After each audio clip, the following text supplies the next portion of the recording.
Hello and welcome back to the Little Scale Cars YouTube channel. Today in the review box we have the Audi 90 Quattro from Hot Wheels Mainline. Now interestingly, that is what the bottom of the car says, but this is actually the Audi 90 Quattro IMSA GTO version. But that's just semantics. Let's go ahead and take a deep dive into this one and see if it is worth adding to your collection.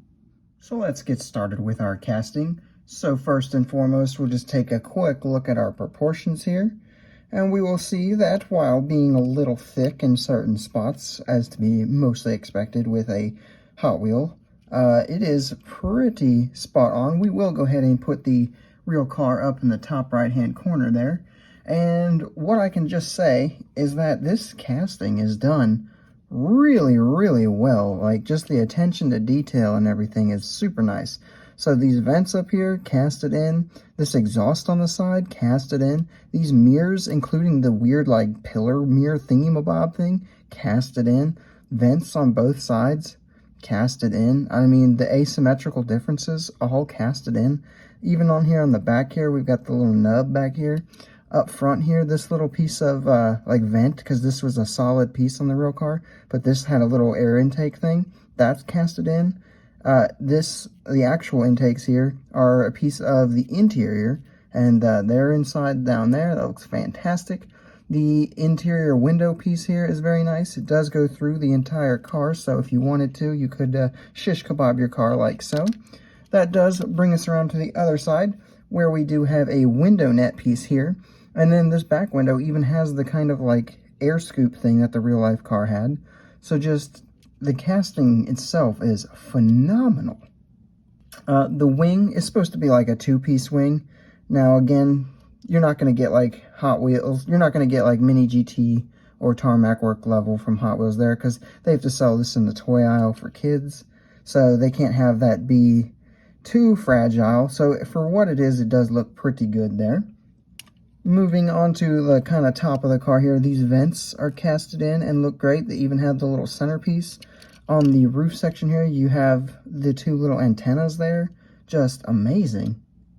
So overall, like, as far as the casted in details and all that goes, just the casting itself is really well done. Now moving into the paint and deco. So first things first, this is a real life deco that we get for this car. Now we're going to go ahead and just kind of leave it here as I pull up the real life car again.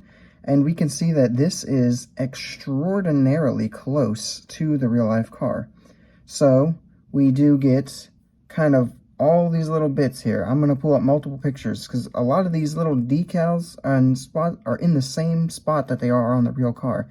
It's phenomenal. So obviously we get the number 4 correct. We get Audi Sport back here on the quarter panel here.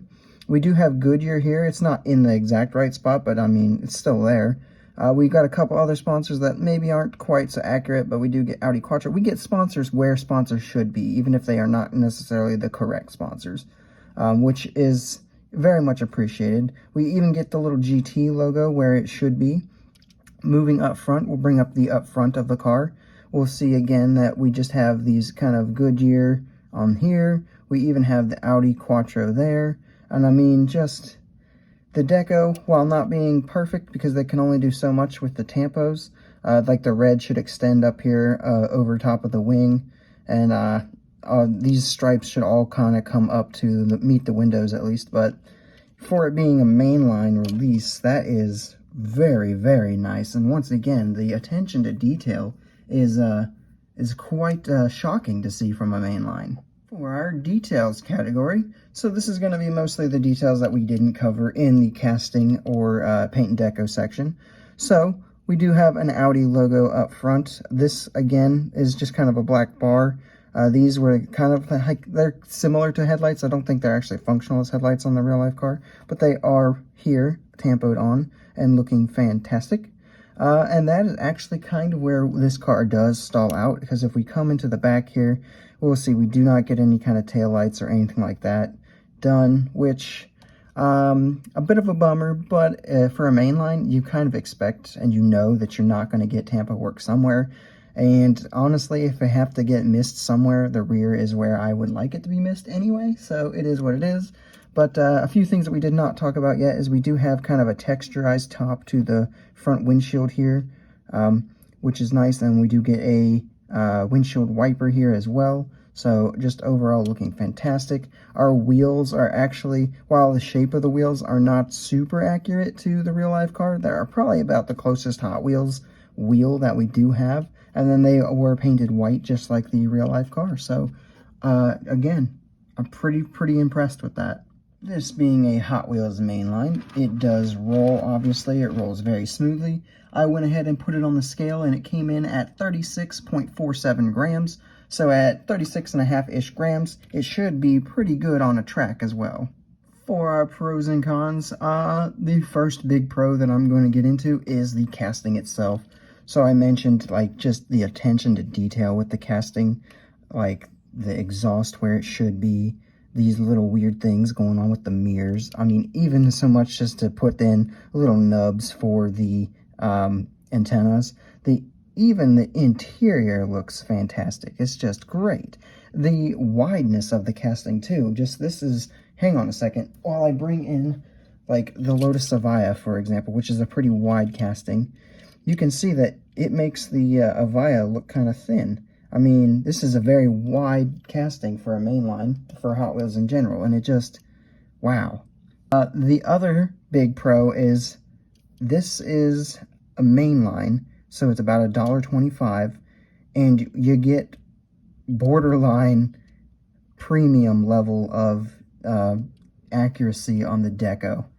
So just the deco work is above and beyond. I feel like we got a little bit more than we typically do for a mainline.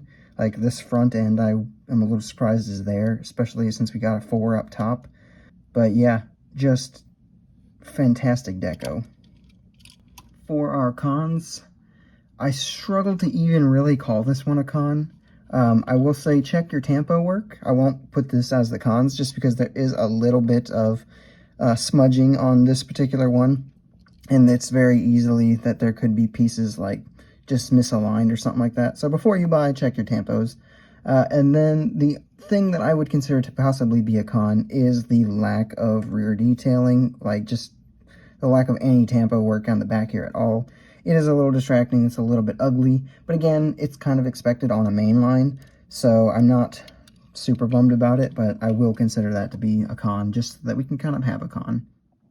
For some quick size comparisons, here we have it with some other German race cars, with the Hot Wheels Porsche 911 GT1 and the Matchbox Mercedes AMG C-Class race car.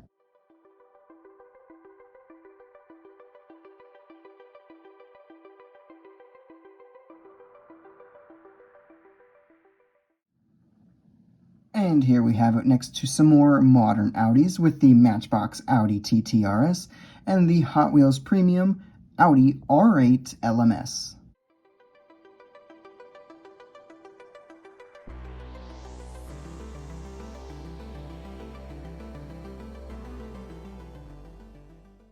So it is now time to give my overall thoughts and opinions here, and we're going to go ahead and give this one a final score of 9.8 out of 10. This is about as perfect as a mainline release can possibly be, I feel like, especially on this level to like a race car to get the deco this close. Absolutely fantastic. I do wish the rear had gotten tampoed, as I've mentioned a few times, but I know that something has got to give on a mainline, and I am okay with that being the part that does be given away. Customizers are probably already on that and have the deco even more sorted out. The deco, talking about that, is just absolutely fantastic. Like I said, not 100% perfect. The red should kind of extend a little bit up here, but for the $1.25-ish mainline price, like, not too shabby at all. Like, this is amazing. The accuracy that I talked about, too, with all the sponsors and the just attention to detail being as nice as it is, like, extremely well executed. This is a release I wasn't, like, super duper hyped for. It was something, like, I would give myself, like, a 6.5 out of 10 on the hype train for this one. Like, it was definitely one I was going to pick up, but it wasn't something like I was absolutely losing my mind over. That being said, though, it has turned into one of those releases that I'm just, like, in awe of, and am like, wow, this is one that I am very surprised was a mainline. I can't believe I only spent $1.20-ish on this. Like, I just keep going on and gushing about this. This is one of the best jobs Hot Wheels has ever done on a mainline release ever. So, with that kind of out of the way, this is something I think we will probably get a premium version of one day, and that will kind of just expand on what this one does kind of lack.